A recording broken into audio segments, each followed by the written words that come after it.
S কুকিংয়ে তোমাদের সবাইকে স্বাগত। আমরা কোনো মেলাতে, বিশেষ করে রথের মেলাতে গেলে না, সবার আগে মালপোয়াটাই আমার খুব ভালো লাগে, সেটাই বানিয়ে তোমাদের দেখাচ্ছি। একটা পাত্রে নিলাম 1 বাটি ময়দা, সেই বাটিরই মাপ করে হাফ বাটি সুজি নিলাম, আর নিলাম 10 থেকে 12টা কাজু বাদাম। এখানে 50 গ্রাম আমুল দুধ দিয়ে একটু জল দিয়ে কাজু বাদামটা পেস্ট করে নিলাম। সেই দুধের গোলানো ওটা দিয়ে দিলাম। ওই 1 বাটিরই মাপ করে 1 বাটির একটু বেশি এই দুধটা লেগেছে। প্রথম থেকে শেষ পর্যন্ত দেখলে প্রত্যেকটা টিপস ফলো করলে যে কেউ বাড়িতে সহজেই বানিয়ে নিতে পারবে। এবার ময়দার একটা গন্ধ বা সেন্ট বার হয় কেমন, তার জন্য 1 চা চামচ মতো গোলাপ জল দিলাম। এটা কিন্তু মেলাতে দেয়। আর দেব মৌরি, ভেজে রাখা মৌরি হাত দিয়ে একটু ঘষে দিয়ে দিলাম। এবার দিলাম 2 চামচ মতো ঘি, আর পরিমাণ অনুযায়ী অল্প একটু লবণটা দিলে না টেস্টটা ব্যালেন্স হয়। আর অল্প 1 মুঠো মতন চিনি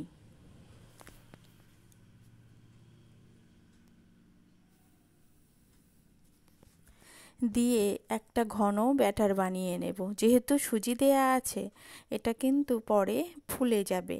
এটা ব্যাটারটা বানিয়ে আমি 1 ঘন্টা রেস্টে রেখে দেব।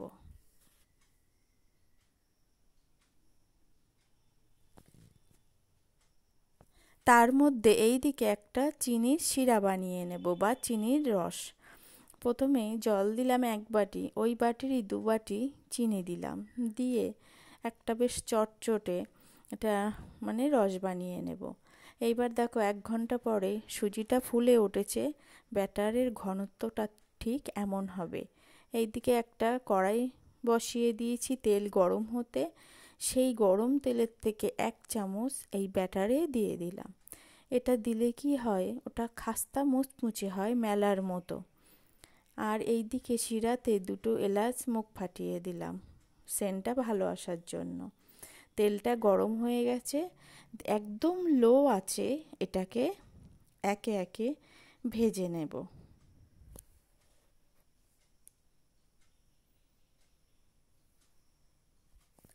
ব্যাটারটা দেওয়ার পরে এই ব্যাটারের উপরে চামচ দিয়ে অল্প অল্প তেল দিতে হবে, দিলে এটা নিজে থেকেই ফুলে উঠবে।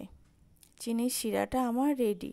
উপর থেকে নিচে ফেললে যখন শেষে অল্প একটু আঠালো ভাব আসবে, একতার দুতার না, একটু চটচটে ভাব আসবে, তখন রেডি।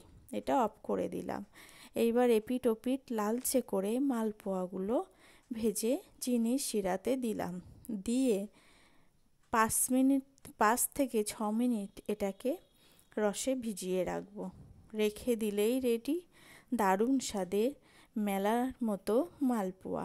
বাড়িতে খুব সহজেই বানিয়ে নিতে পারবে যে কেউ। এইভাবে আমি সবগুলো বানিয়ে নিলাম। কে কে পছন্দ করো এরকম মালপোয়া মেলার, অবশ্যই কমেন্টে জানিও। আর ভালো লাগলে অবশ্যই লাইক, শেয়ার, কমেন্ট, সাবস্ক্রাইব করে পাশে থেকো।